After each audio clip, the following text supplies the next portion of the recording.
I would absolutely not even think about taking him out of the game right now. I would keep him in there, and even if he has a bad game, I would keep him in there because right now they're rolling. Yeah, they lost 2. They got this win, but I think he's playing well enough. What? But you can't do this to me. I started this company. You know how much I sacrificed? It's been a very active day in the NFL, and no, I'm not ducking the Dallas Cowboys video I owe you guys. I promise you, between the Devontae Adams trade, which we covered earlier, and this strange piece of news that we're getting right now, and the fact that the Cowboys are on a bye week, so I have some extra time to update you guys without their circumstances changing, I'm just going in order of priority. So stop commenting that I'm ducking making a video on the Dallas Cowboys, because I'll get you guys that real soon. Before we get to the content, we are on the grind to 1 million subscribers on this channel. We're about 42,000 subscribers away. Make sure you sub and turn on our notifications to help the channel grow. And now that we get all that out of the way, work!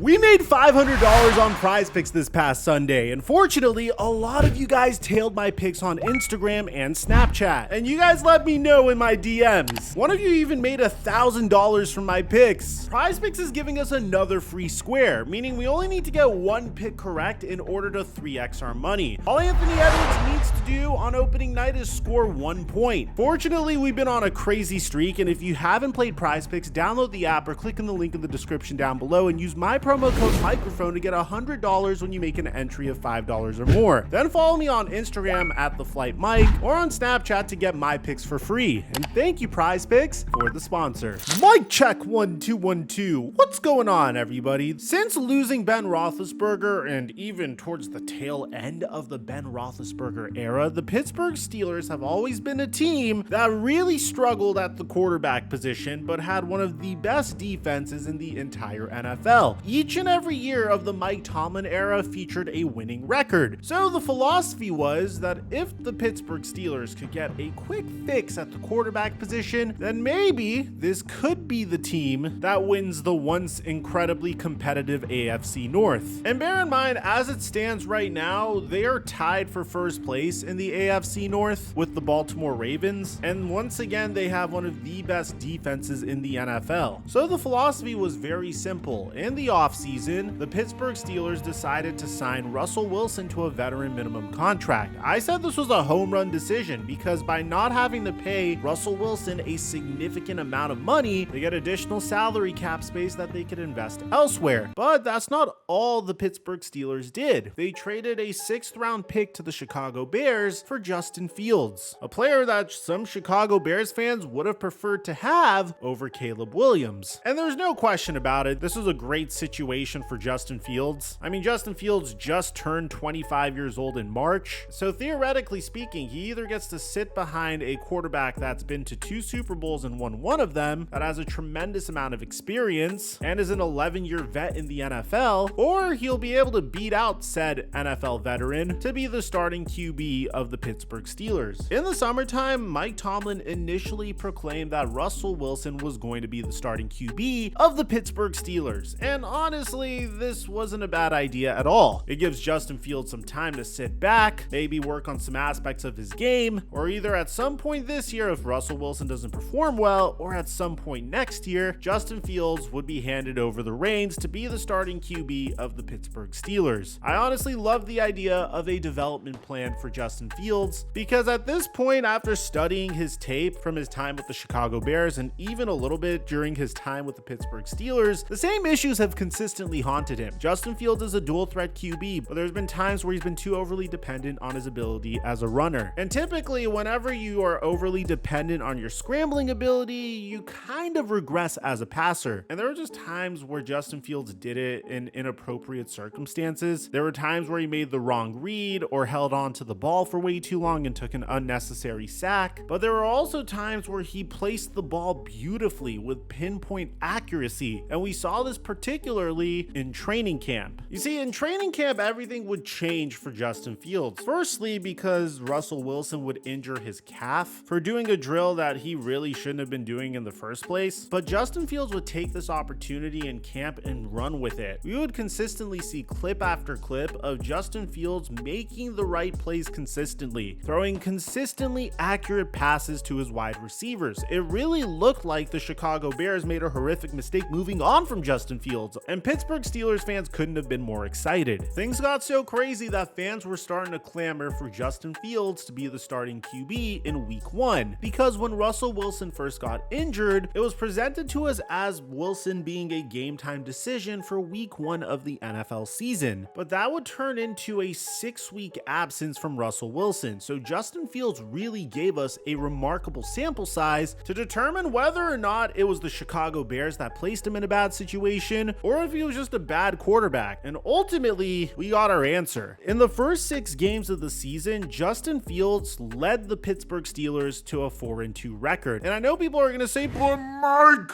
this is all the Pittsburgh Steelers defense. Which, don't get me wrong, that is 100% true. The Pittsburgh Steelers defense is playing a huge hand in helping Justin Fields win these games, just as the Kansas City Chiefs defense helped Patrick Mahomes win the Super Bowl last year. I don't understand this concept where fans believe the quarterback should be able to take a team that is unbelievably trash in every single aspect of the team all the way to a Super Bowl. It's not possible. The beauty of football is that the team must be complete, or at least do a great job masking its weaknesses in order to win the Lombardi. And in the case of the Pittsburgh Steelers, they always have a great defense, and they have some of the best coaching in the NFL. And this really proved itself with Justin Fields under center. I mean, this year, Justin Fields has completed 66% of his passes, which is a career high. He has 10 total touchdowns and only 1 interception. But on top of that, Justin Fields is one of the league leaders in expected points added, EPA, which has become one of my favorite stats recently. Expected points added is a commonly used advanced statistic in football, and pretty much it means how much a player is able to elevate a team and provide more points than expected, ergo expected points added. And if you take a look at this chart, where you take a look at the team's offense grade, and then you take a look at the team's EPA per play, Justin Fields is among the league leaders in EPA. He's currently doing better than Aaron Rodgers, Dak Prescott, Tua when he was healthy, Matthew Stafford, and to no one's surprise, Deshaun Watson. But despite this, Adam Schefter was still saying there's a very legitimate quarterback competition. The head coach has yet to officially place the crown on Justin Fields. Now, if Mike Tomlin comes out tomorrow and says, based on the way he's played the first 6 weeks of the season, Justin Fields is our full-time starter, we can stop this conversation.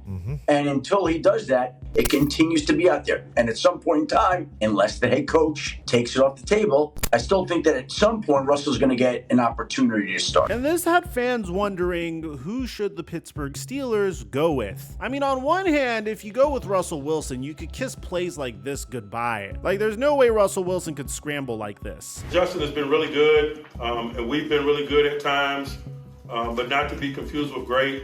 Man, this is a competitive league, man.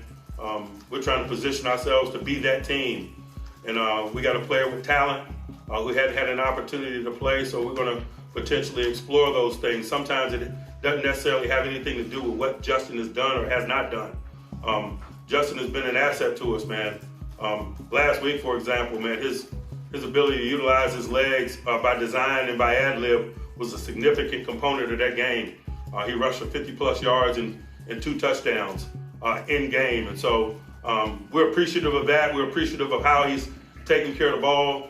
But we're just looking at all the people at our disposal. But at the same time, Justin Fields isn't necessarily known for his ability to throw deep balls, at least not in the regular season so far. Don't get me wrong, he still gives us incredible plays such as this one when he's on the run, and he's shown an improvisational ability that can without a doubt be one of the most elite aspects of his game moving forward. But at the same time, you have to remember that the Pittsburgh Steelers are currently having trouble with their number 1 wide receiver. And this is where it's a little little strange. I mean, we made a video on George Pickens calling him the new Antonio Brown or the new Chase Claypool, whichever you guys think fits better. And although this was 2 weeks ago, if you take a look at George Pickens versus the Dallas Cowboys, it really looks like he wasn't trying. I mean, he didn't even run a route on this particular play. He had a career low 20 routes ran. When Mike Tomlin was asked why he wasn't on the field, he was being kind of cryptic. Wanted to kind of minimize his reps in an effort to get more productivity. You know, we just trying to rep manage in terms of the totality of the big picture. He wasn't less of a focal point in terms of our intentions of what we wanted to do offensively, but we did want to cut his reps a little bit in an effort to get higher quality play. Just in general. And following the game against the Dallas Cowboys, he just wouldn't take interviews. And of course, he got into it with Jordan Lewis. Now, it's impossible to know why George Pickens was so frustrated. Was it due to the lack of targets? Because he was targeted 7 times in the game versus the Dallas Cowboys. He was targeted 8 times in the win versus the Las Vegas Raiders, and he gained 53 yards in that particular game too. But maybe he's frustrated with the fact that his quarterback just isn't capable of getting him the football, or at least not at the volume that he would hope for. Control over it, but who would George Pickens want out there at quarterback? Justin Fields or Russell Wilson? Or it don't matter? It really, to me personally, I know the media and the world want to pay me out as like a selfish guy, but honestly, I'm really like the most unselfish guy in the world. So, it really don't, to me, bro, honestly, it really don't matter. They both good players. I know they both got 2 different playing styles, but they both good players, and, you know, they both get, you know, engineered victory, you know.